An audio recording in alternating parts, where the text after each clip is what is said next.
Hello everyone, and welcome back to another episode of Game Legend, where I bring you gaming's latest, or maybe not latest, creepypastas, myths, and trivia. Today we will surprisingly be doing Lavender Town Syndrome. But, first of all, I know this has been torn to shreds by other debunkers, so I need to get this out of the way now. It's not real. The very notion that subliminal tones and frequencies can cause suicidal thoughts is preposterous. Like, for crying out loud. So I decided to put on some real cheerful music for this. It can, though, cause headaches because of the human ear struggling to process the tone. But tones cannot cause suicidal thoughts or actions. One just needs a basic understanding of sound waves, psychology, and neurology, to which you might say, "But Legend, I don't know any of those things." Actually, you do. We've all known them for years. You learn them in, like, kindergarten, for crying out loud, but it's gotta know, sound waves are vibrations. The brain has electrical frequencies and stuff. You just can't... You won't go commit suicide because you hear something. So, you just need to know that the frequencies cannot stimulate the brain in a way that causes the subject to experience anything other than a mild headache. Even the claims of this so-called beta song couldn't even have that effect. In fact, personally, I enjoy Lavender Town's theme. I listen to it all the time, and the other day I was listening to the beta through headphones, which is supposed to give you the worst effect because it goes through each ear, and it's supposed to amplify the effect. I only had a mild headache, and it probably wasn't even related to it, because I get a lot of headaches because I don't drink enough water, because who has time to drink water? I get dehydrated a lot. Anyway, so just for you to listen, here's the beta version of the Lavender Town theme.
Okay, so the final nail on the coffin for this is that if kids really committed suicide because of a Pokemon game, a kid's game, it would be all over the news, headlines on every newspaper in the world.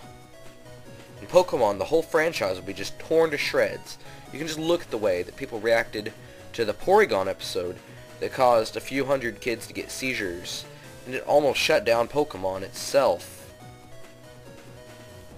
We'll continue to the White Hand and Buried Alive. It's the myth that there was a sprite, an enemy, removed from the Pokemon game that supposedly gave children seizures. Okay, this one shouldn't even need to be explained. It doesn't even sound realistic. For one, a sprite could only give someone a seizure if they have epilepsy. I'm sure I pronounced that wrong. And if it flashed rather fast in a pattern, it has to be bigger than what could fit on the screen. It has to be brighter.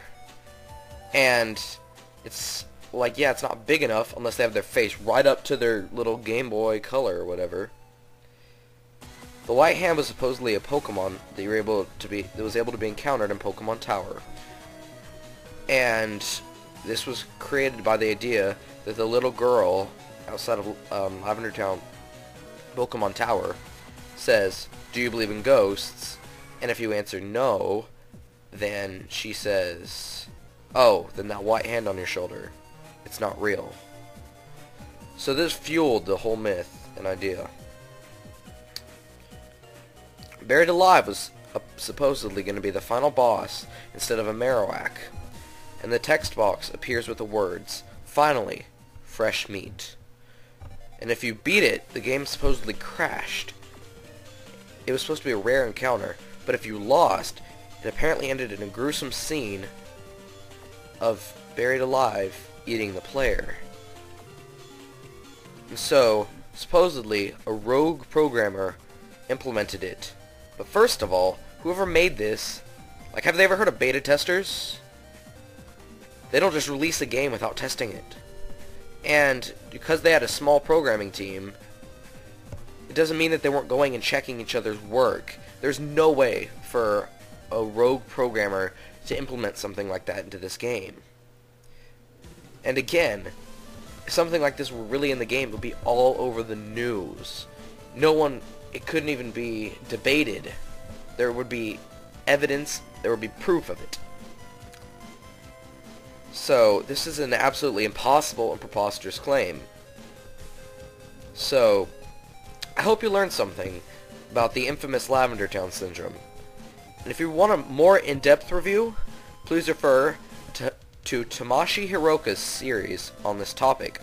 She's made multiple videos on it, and the link to her channel will be in the description down below. So, I appreciate you for watching. In the background, I have had a melody of all the Mega Man Battle Network themes. So, appreciate you watching. And remember, it's just a legend. Right? A game legend.